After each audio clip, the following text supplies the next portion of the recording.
So, ayan mga lods at ito, good afternoon at maligayang pagbalik sa ating channel, ano sen? Welcome back. So, ayan, magandang hapon sa ating lahat, ano? At ito, meron naman ako i-share sa inyo mga lods at itong nakikita nyo, meron tayong Sakura EV9000 at ito ay dinala ng ating customer na ang problem ay walang audio output. So, yun yung problem nito. At although kung makikita nyo, ilawin natin. So nagki-click naman yung ating relay, ano mga lods. Kung pansinin nyo yan. Yan. So power natin. So masyadong lakas ng ano niya, lower. So yun, nagki-click naman. Pero walang audio output. So may speaker na po yan nilagay natin, ano. So may speaker na nakalagay. At test natin, may USB tayo. Dumi ng amplifier ni sir. Lilinisan natin ito mamaya. So yun, naka MP3 ba tayo? So yan, yung ano niya, wala na yung dalawang buton, no? Yun. So ganyan, may tunog yung ano niya mga lods. Pero yung isang channel daw wala. So yan, oh, grabing hina mga lods. Ayan, no?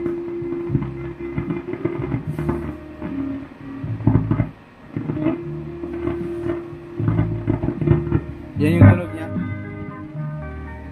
So ang duda ko nito, mga potentiometer lang to. Grabing hina. Ayun, oh, biglang lalakas. So alam niyo ba kung ano nangyari sa ano ni sir? Ay nasunog po yung kanyang mga speaker mga lods, ano. So naisagad niya daw at biglang lumakas. So ayun, sunog lahat. 4 na speaker yung sunog sa kanya. At ayun, ano tinesting niya? Wala lang audio. Nilagay niya sa video to, sa karaoke. So ayun, hubos lahat. So nung tinesting niya sa ibang speaker, wala talagang audio output. Meron man daw tumutunog pero pangit. So yun yung problem niya. Yun naman yung sinasabi niya na wala daw audio output. Sabi ko baka ano lang, may audio output pero garagal. Okay, ito nga, meron nga. Pero sobrang hina. At ayan, at kung makikita nyo mga lods, ano, wala na yung parang pakpak dito si ano. Diba meron pa yan dito dati, si EV9000. Ito na yung bagong EV9000 mga lods. At yung transistor nya, yung or output transistor o tinatawag nating OPT ay C5200 na, hindi na NGW, kasi nung una is NGW yung ginagamit nila. So kung makikita nyo, pati pala input nito, ayan, oh, kinalawang din, ayan. So need din natin papalitan kasi si sir ay malapit si sir sa ano, sa dagat, kaya ayan, sira talaga yung mga potentiometer nito. Try nga natin galawin ang ano nito, yung mga ito sa kanyang equalizer, itong control.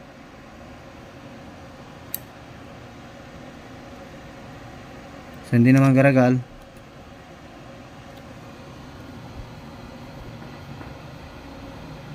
Grabe, oh, pangit ng tunog.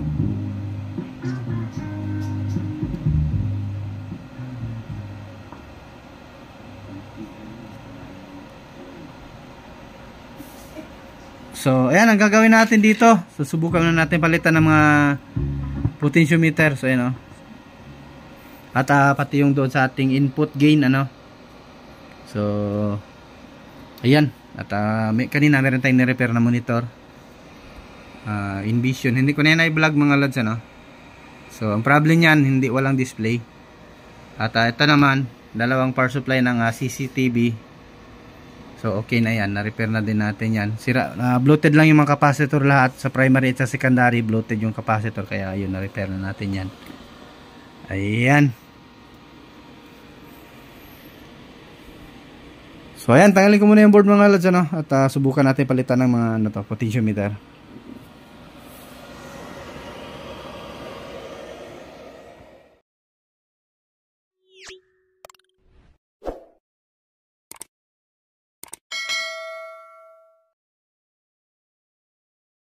So ayan mga lods, at napalitan na natin ng potentiometer. So ito,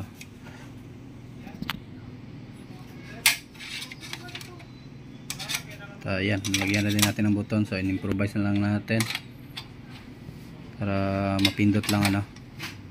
So yun na lang yung ano need natin palitan. Yung dito sa ano niya hindi pa naman, okay pa naman, wala pa namang kalawang. So yun mga lods, nalinisan na natin. So nilinisan na natin bago ibalik ano. So yun, mukhang bago na ulit. So ganina yung kulay yellow na to eh, yung ano yun. So yun, naging puti ulit. So hinalo ko yung thinner at saka ito yung ating itong wipe out, and then thinner. So yun, at ayun, natanggal. Wag lang sobrang thinner, yung tamang ano lang pag timpla. So yan, halo-halo lang sa ano. So yan, pumuti na ulit. Ayan. So ito, balik na natin. Then yung board na naman tanggalin natin, palitan natin yung gain input na. Input gain, potentiometer.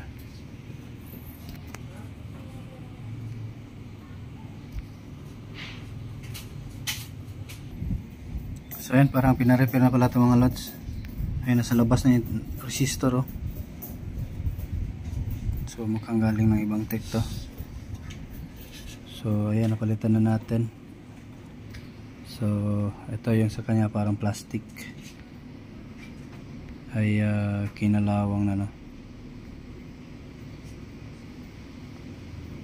Ayun oh. So ayan, palitan. Basta may ano mga lods ano, advice ko lang sa inyo no, kapag may nakita na kayong ano, mga resistor or basta mga component na medyo kinalawang na, ay palitan nyo na yan. Kasi pag yan ay kakainin talaga yan ng kalawang mga lods. Hindi talaga yung titigilan hanggang sa hindi na naman yan tutunog. Kahit kung ako sa inyo ay palitan nyo na lang diretso, i-recondition nyo na. Kasi marami ko nakikita sa post sa ano no, sa FB, ayan, nahihirapan, wala dang bias, walang bias. So palitan nyo lang po yung mga resistor, yan lang naman po yung ano eh. So at ito, testing na natin to ulit. Ay baka lumakas na to.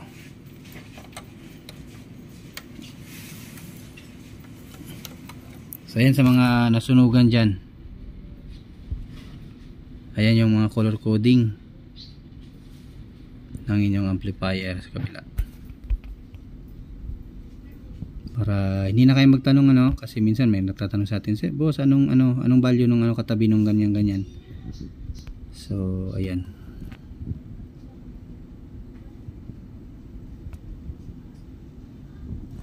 So dito naman sa kanyang biasing na ano, ito yung ano, kumbaga ito ata yung nagbibigay signal doon papunta sa ating speaker protect ano.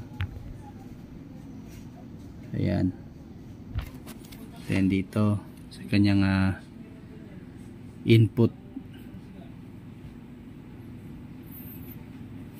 IC, ito yung ano, selector, kumbaga digital selector na switch na IC no. Ito dito naman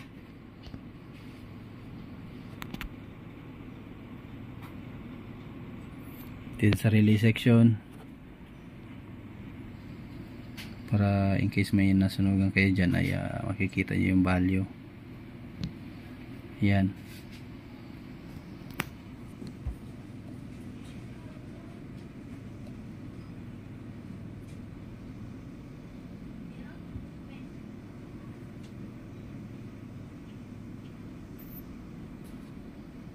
Ayan. So ito, testing na natin.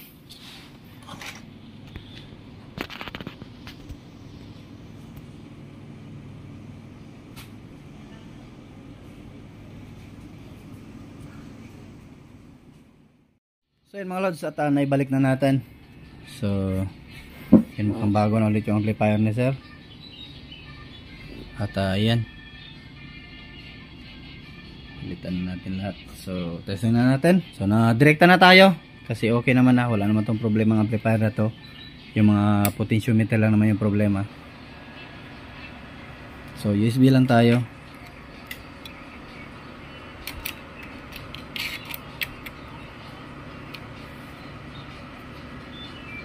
Then input kasi ito Wala, di kailan dito sa MP3 ano. So input lang tayo. Yun.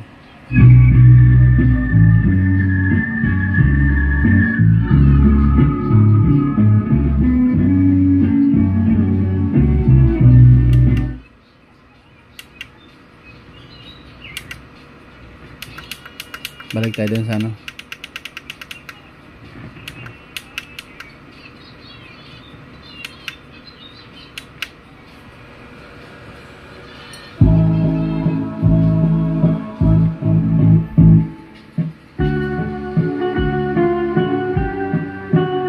So lagay muna tayong Twitter, wala tayong Twitter, parang bingi yung ano, yung ating sounds. So may Twitter na tayo.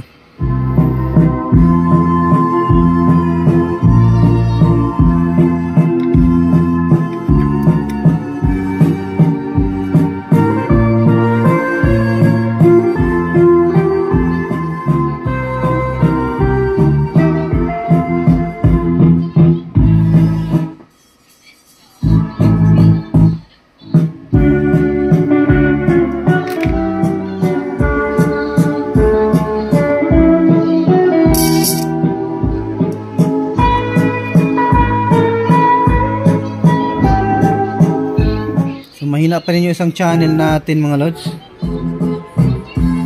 So tingnan nyo.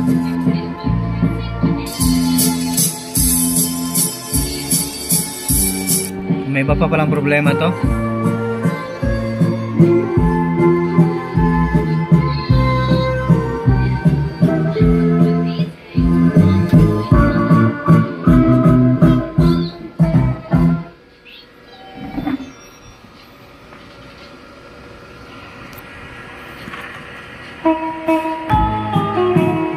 May copyright, delikado, mag-edit na naman tayo. So check lang natin itong mga wire dito.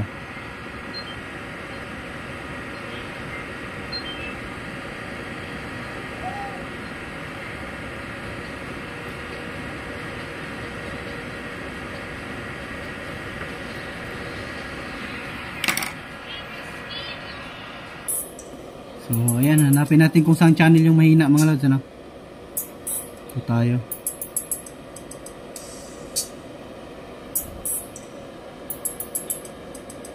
Ingat lang para hindi magkamali.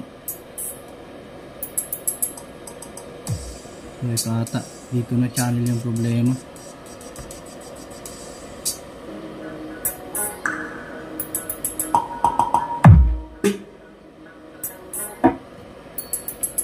So ito na channel mga lods, yung kahati, yung kalahati na itong tatlo. Ito yung malakas na channel. So pag ano natin to sa isabay natin to sa driver, yung left channel yung malakas.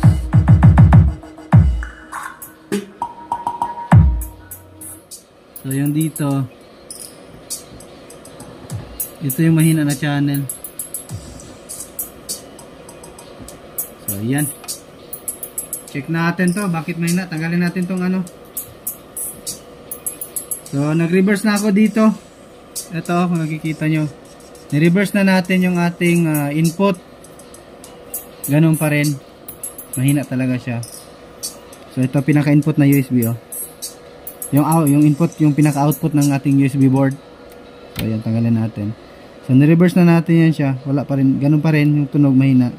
So nasa main amp ang problem. Need natin check kasi yung ano din, oh, yung blower. Imbis na automatic siyang ano, automatic to siya na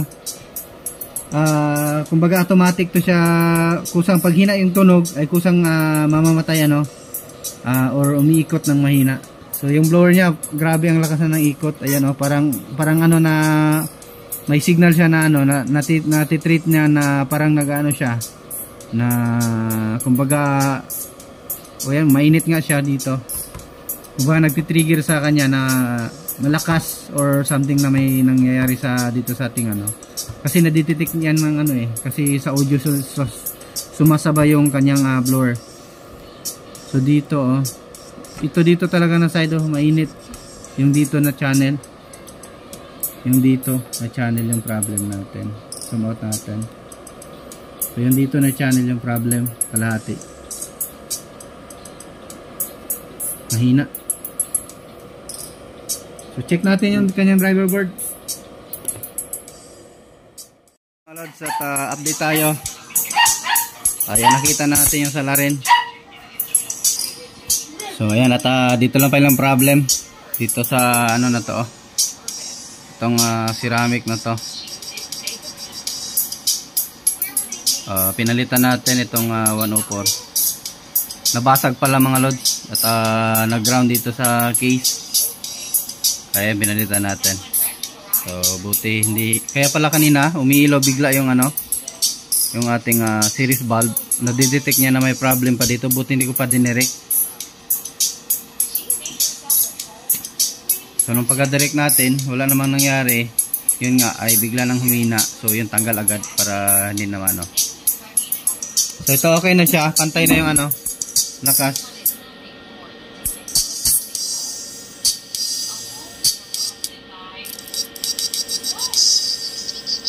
So pantay na yung channel. Lang yato. So ayan, balik ko na, isko ko na ulit at nang makapag-audio test na tayo. Kaya pala kahit i-reverse natin yung dito sa ating ano, ito. So itong pinaka out ng ating USB board ay dito papasok. So pupunta yan siya dito. Kaya pala kahit anong kahit binabaliktad natin dito ay ganoon pa rin. Gawang hanong ano, okay lang pala yung dito galing na audio, di pagdating pala dito pala siya nagkakaproblema. So sa katangahan din natin kanina ano, naipit pala yung ano, naipit pala yung 104, nabasag. So ayun, nagka-ground dito sa body, sa chassis niya. So kaya yun, pangit yung ano, tunog sa kabilang channel. So buti sinilip ko agad, nakabend kasi yung board kasi kanina nakaangat, no. Sabi ko parang may naipit man. So yun pala, naipit yung ano, nabasag yung ceramic. So kaya pala kahit anong ginawa natin kanina, ganun pa rin. So ayan, at ito okay na. So balik na natin.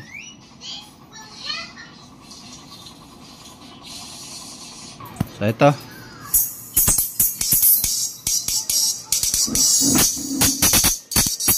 Testing natin sa speaker.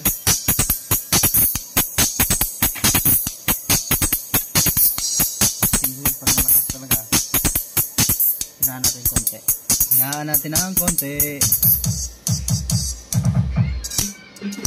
Tanggalin natin yung Twitter.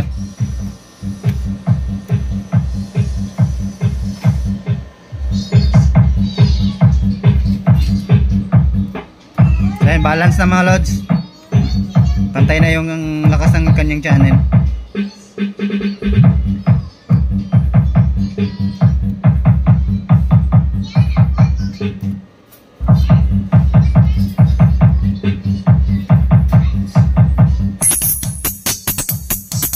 Twitter.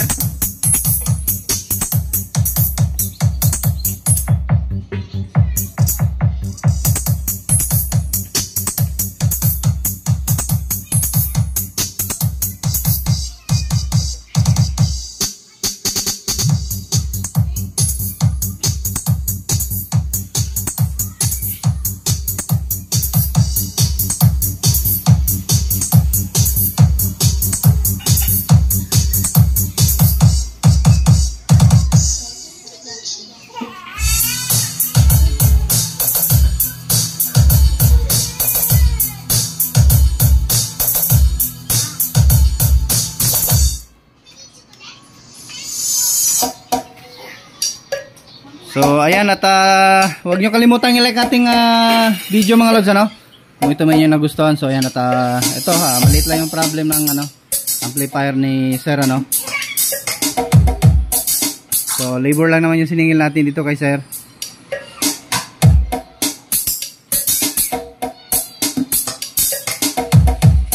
Magpa-add na lang tayo sa kanya ng ano, kahit mga 200 pesos siguro sa ano. So bali 800 yung sisingilin natin dito. So yun lang yung singilan ko dito mga lods. Tapos ako pa yung magdi-deliver nito. So ayan.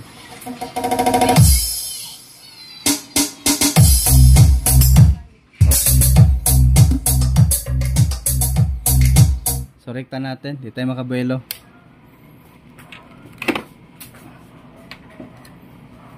So yun, power natin.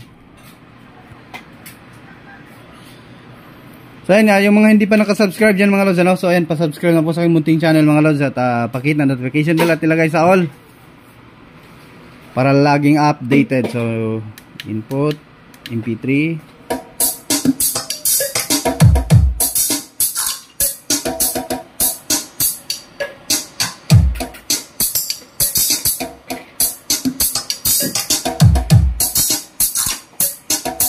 So okay na kanina kasi grabing init dito na channel mga lods. Yung pala dito nagka-problema pala sa ano, nagka-DC, sa tingin ko nagka-DC yun siya. Nagka-DC yung input natin. Kaya kanina papatay-patay itong ating series bulb ano. At ayan, okay na.